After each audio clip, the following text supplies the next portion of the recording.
बिस्मिल्लाहिर्रहमानिर्रहीम। चले बेटा, अब लेटर की नेक्स्ट टाइप यानी लेटर्स ऑफ इंक्वायरी के बारे में जानने और समझने की कोशिश करते हैं। अच्छा, इंक्वायरी क्या होता है? इंक्वायर करना about something.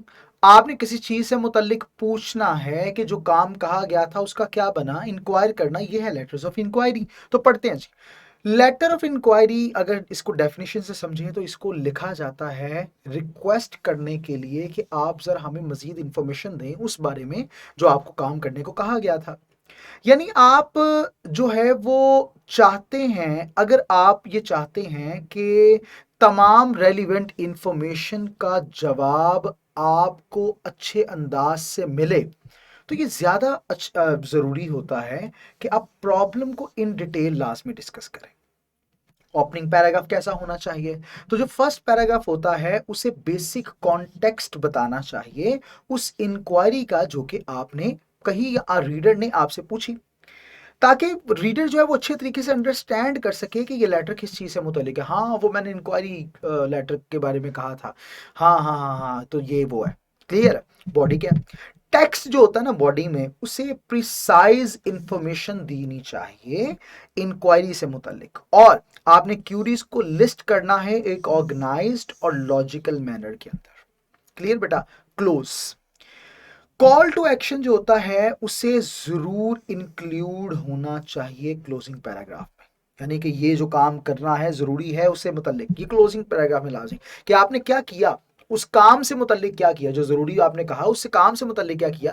This is call to action. या किसी को किसी काम से मुतल्लिक अपील करना कि ये बहुत जरूरी है, काइंडली आप इसके ऊपर अपना जो है गौर फिक्र कीजिए, एक्सप्लेन कीजिए जो राइटर जो है उसे जो करना चाहिए और कब उन्हें ये काम करना चाहिए। क्लियर बेटा? आइए आगे बढ़ते हैं, कुछ एग्जांपल समझ लेते हैं। आपने अपडेट के लिए रिक्वेस्ट करनी है तो क्या करेंगे आप? सबसे पहले ऊपर वही जैसे पैटर्न है, डेट सबसे पहले लिखी जाएगी, फिर उसके बाद किसे लिखा जा रहा है, उसका डिपार्टमेंट क्या है, सब्जेक्ट लिखना है आपने। जनाब अपडेट आपने करवानी है उस सीवी को जो आपने पहले सबमिट करवाई थी। तो जो कंसर्न पर्सन है उसका नाम लिखेंगे या सिंपल लिखेंगे डियर कंसर्न। ये जनाब जो लेटर आपको लिखा गया ये रेफरेंस है वो सीवी का जो कि आपको जॉब के लिए भेजी गई थी प्रिक्योरमेंट मैनेजर के लिए आपकी कंपनी में।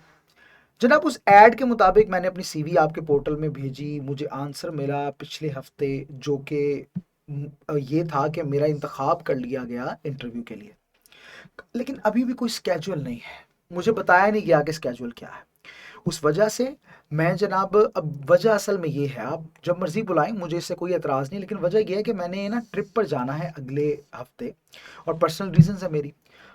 इंटरव्यू के लिए अगर आप मुझे आंसर करते हैं तो ये बहुत अच्छा रहेगा कि आप पहले ही मुझे अगर बता दें, तो ये ज़्यादा मेरे लिए हेल्पफुल होगा कि मैं अपने आगे के जो फ्यूचर प्लान्स हैं उनको कंस्ट्रक्ट कर सकूं, बना सकूं। मुझे उम्मीद है कि आप जल्द मुझसे रब्ता करेंगे। मानूर अजीम एंड वॉट एवर, जो आप आगे एप्लीकेंट आईडी आप कोई भी लिखते हैं, अगर नहीं है तो 0000। आइए आगे बढ़ते हैं। फॉलो अप लेटर्स क्या होते हैं?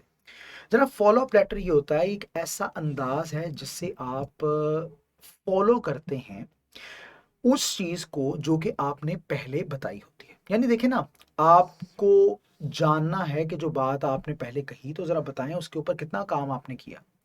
आप एक आई रखेंगे, उसके ऊपर नजर रखेंगे, आप जानने की कोशिश करेंगे कि आखिर जो था वो क्या था प्रीवियस लेटर से मुताबिक। मिसाल के तौर पर एक लेटर, एक मीटिंग, एक इंटरव्यू या सेल्स ऑर्डर जिसका अभी तक आंसर नहीं किया गया, फीडबैक कि कितनी अच्छी एक्टिविटी या सर्विस जो है वो की गई, उससे मुतालिक भी तो फीडबैक चाहिए ना, तो ये सब फॉलो अप लेटर में होता है।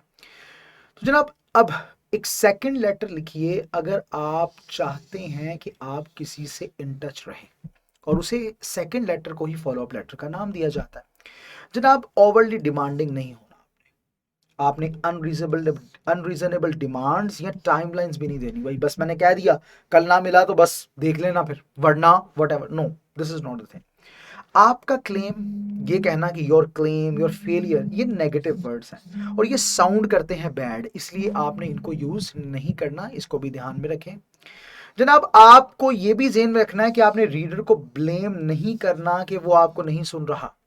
आपने ये कहना है कि शायद आप अपनी मसरूफियत की वजह से वक्त नहीं निकाल पा रहे या आप देख नहीं पा रहे, तो जरा नजरे करम इधर कर दीजिए, नेगेटिविटी नहीं यूज करनी। एग्जाम्पल देख लेते हैं जनाब। एग्जाम्पल है फॉलो अप लेटर की, जो कि आपको अभी नजर आ रही है। हमारी मीटिंग जो हुई थी 14 जनवरी 2022 को, तो आपने कमिट किया था कि आप इंफॉर्मेशन मुझे देंगे ताकि ऑफिशियल कंपनी रिपोर्ट जो है उसको फाइल किया जा सके। ये आपने कहा था, मैंने तो नहीं कहा, ये लिखा आप बोल रहे हैं जी। अभी तक हमें जनाब बिल्कुल भी इसको देखने का मौका नहीं मिल सका। कब आप भेजेंगे हमें ये भी नहीं पता। बराहे करम आप हमें बता दीजिए कि इसका क्या बना। जो 14 जनवरी को हमने बात की और आपने कमिट किया, उसका क्या बना? क्योंकि फरवरी 2022 तक हमें इसकी अशद जरूरत है, उसके ऊपर काम भी करना है, इसलिए हमें भेजें। इस अंदाज से आप इस काबिल होंगे कि डेडलाइन को बड़ी आसानी से आप कंफर्टेबली जो है वो मीट कर लेंगे, ताकि लेट फीस जो है वो आपको पे ना करना पड़े। क्लियर बेटा? अब एग्जाम्पल का अब जो निचोड़ होता है ना, वो जरा सुन ले। फॉलो अप लेटर का क्या याद रखिए जी, ये प्रायर मैसेज को रेफर करता है। बात जेन में रखिएगा, आपको जो है वो बात पूछी जा सकती है कि फॉलो अप लेटर का मकसद ये होता है कि ये आपके पहले के मैसेज को रेफर करता है। ठीक है, जैसे मिसाल के तौर पर मीटिंग ऑन 14 जनवरी 2022, ये बयान करता है कि किस चीज़ से मुतल्लिक आपकी बात हुई थी और उससे मुतल्लिक क्या किया गया। और डिलीवरी जो इन्फॉर्मेशन की होती है, ऑफिशियल कॉर्पोरेट रिपोर्ट, इसमें भी मदद करती है जनाब। कॉल टू एक्शन इंफॉर्मेशन को डिलीवर करने के लिए ये भी ज़रूर होना चाहिए कि देखिए जी, तब तक तो ये काम हो जाना चाहिए क्योंकि हमें काम ये करना है। तो उससे पहले पहले तो हमारे पास आए ना, तो आपने कॉल टू एक्शन की बात भी करनी है जना। फाइन्स की बात नहीं करनी, लेट फी की बात करेंगे कि लेट फी हो जाएगी, लेकिन ये नहीं बताना कितने पैसे पर डे पड़ेंगे एंड वट एवर। तो ये एडवांटेज है रिसीवर के लिए, आपने एक्सप्लेन करना है। ठीक है, फाइन्स की बात नहीं करनी आपने। ठीक है, बस एडवांटेज के बारे में डिस्कस कर देना है कि रिसीवर को क्या इसका एडवांटेज होगा and what ever such type of things. Clear बेटा? मुझे उम्मीद है कि ये टाइप्स भी आपको बहुत अच्छे अंदाज से समझ आई होंगी। इंशाल्लाह यहीं से अपने सिलसिले को आगे बढ़ाएंगे। तब तक अपना ढेर सारा ख्याल रखिएगा। मिलते हैं अगले लेक्चर में। अल्लाह हाफिज।